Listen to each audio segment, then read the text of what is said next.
നമ്മൾ മലയാളികളുടെ ഭക്ഷണ രീതി അനുസരിച്ച് മിക്ക ആളുകളും 3 പ്രാവശ്യവും അരി ഭക്ഷണം തന്നെയാണ് കഴിക്കുന്നത്.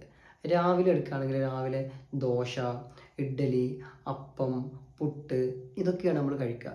ഇതെല്ലാം എന്താണ്? അരി ബേസ്ഡ് ഭക്ഷണങ്ങളാണ്.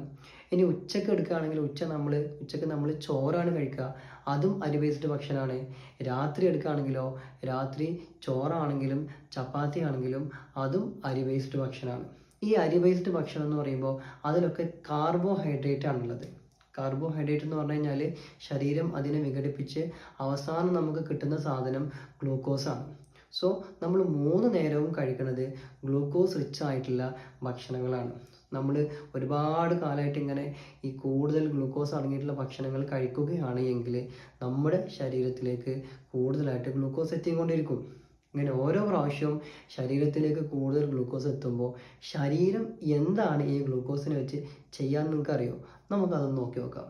എന്താണ് ഓരോ പ്രാവശ്യവും ഇങ്ങനെ എത്തുന്ന ഗ്ലൂക്കോസിനെ ശരീരം ചെയ്യുന്നത്? നമ്മളൊരു ഭക്ഷണം കഴിച്ചു തുടങ്ങുമ്പോൾ ബ്ലഡിലേക്ക് ആദ്യം എത്തുന്ന ആ ഗ്ലൂക്കോസ് ഉണ്ടല്ലോ, അതിനെ നമ്മുടെ ബോഡി എനർജി ഡിമാൻഡ്സിന് വേണ്ടിയിട്ടാണ് ഉപയോഗിക്കുക. എനർജി ഡിമാൻഡ്സ് എന്ന് പറയുമ്പോൾ നമ്മുടെ ബ്രെയിന് വർക്ക് ചെയ്തുകൊണ്ടിരിക്കുകയാണ്, അതിന് ഊർജ്ജം ആവശ്യമാണ്. സോ ആ ഊർജ്ജത്തിൻ്റെ സ്റ്റോറേജൊക്കെ ഫുള്ളാക്കാൻ വേണ്ടിയിട്ടാണ് ആദ്യത്തെ ഗ്ലൂക്കോസിന് ഉപയോഗിക്കുക. നമ്മുടെ മസിലുകൾക്കും ഊർജ്ജം വേണം.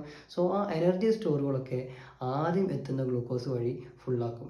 പക്ഷെ നമ്മൾ വീണ്ടും ഭക്ഷണം ഇങ്ങനെ കഴിച്ചുകൊണ്ടിരിക്കുകയാണ്, ഗ്ലൂക്കോസ് ലിവറിലേക്ക് വീണ്ടും ഇങ്ങനെ വന്നുകൊണ്ടിരിക്കുകയാണ്. അപ്പോൾ ഇനി എത്തുന്ന ഈ ഗ്ലൂക്കോസിന് ലിവർ എന്താണ് ചെയ്യുക?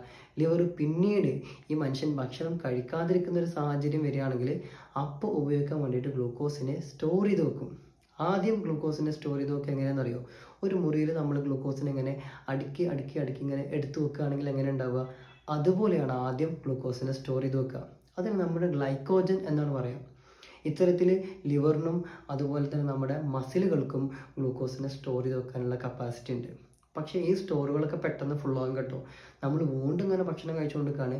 ഇപ്പോൾ ഗ്ലൈക്കോജൻ സ്റ്റോറേജുകൾ ഗ്ലൂക്കോസിനെ ഇങ്ങനെ അടുക്കി വെച്ചിട്ടില്ല, ആ സ്റ്റോറേജ് ആ മുറി പെട്ടെന്ന് ഫുള്ളായി കഴിഞ്ഞു. പക്ഷെ നമ്മൾ വീണ്ടും എന്ത് ചെയ്യാണ്? ഭക്ഷണം കഴിപ്പ് നിർത്തുന്നില്ല, നമ്മൾ വീണ്ടും ഇങ്ങനെ ഭക്ഷണം കഴിച്ചുകൊണ്ടിരിക്കുകയാണ്. ലിവറിലേക്ക് വീണ്ടും ഗ്ലൂക്കോസ് ഇങ്ങനെ വന്നുകൊണ്ടിരിക്കുകയാണ്. ഇനി ലിവർ എന്താണ് ചെയ്യുക?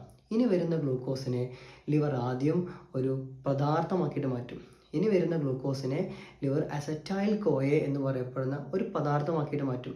പിന്നീട് ഈ പദാർത്ഥത്തിൽ നിന്നാണ് ലിവർ കൊഴുപ്പുണ്ടാക്കുന്നത്.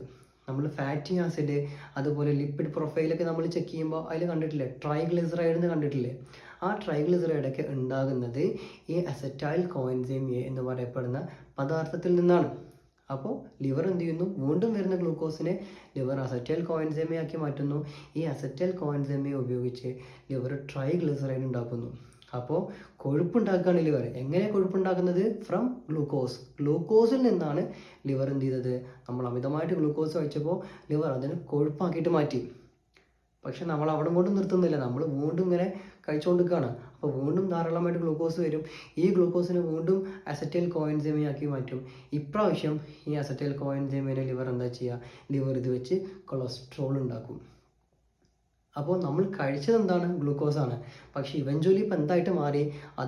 ഗ്ലൂക്കോസിനെ ലിവർ എന്ത് ചെയ്തു? കൊഴുപ്പാക്കിയിട്ട് മാറ്റി, അതുപോലെ കൊളസ്ട്രോൾ ആക്കിയിട്ട് മാറ്റി. സോ നമ്മൾ മനസ്സിലാക്കേണ്ട കാര്യം, ആർക്കെങ്കിലുമൊക്കെ ബ്ലഡ് പരിശോധിക്കുന്ന സമയത്ത് അതിനകത്ത് ട്രൈഗ്ലിസറൈഡ് അത് കൂടുതലാണെങ്കിൽ, അതുപോലെ കൊളസ്ട്രോളൊക്കെ കൂടുതലാണെങ്കിൽ നമ്മൾ ഈ പ്രോട്ടീനായിട്ടുള്ള ചിക്കനോ അല്ലെങ്കിൽ ബീഫോ ഒക്കെ ഒഴിവാക്കിയാലൊന്നും ഇത് കുറയില്ല. ഇത് ഉണ്ടാകുന്നത് ഗ്ലൂക്കോസിൽ നിന്നാണ്. സോ നമ്മൾ കട്ട് ചെയ്യേണ്ടത് എന്താണ്? കാർബോഹൈഡ്രേറ്റ് ബേസ്ഡ് ഭക്ഷണങ്ങളാണ്. അതായത് അരിഭക്ഷണമാകാം, മധുരമുള്ള പാനീയങ്ങളാകാം, ഇടയ്ക്കിടയ്ക്ക് നമ്മൾ ഇത്തരത്തിലുള്ള ഭക്ഷണങ്ങൾ കഴിക്കുന്നതാകാം. സോ ഇതൊക്കെ റീസൺസാണ്.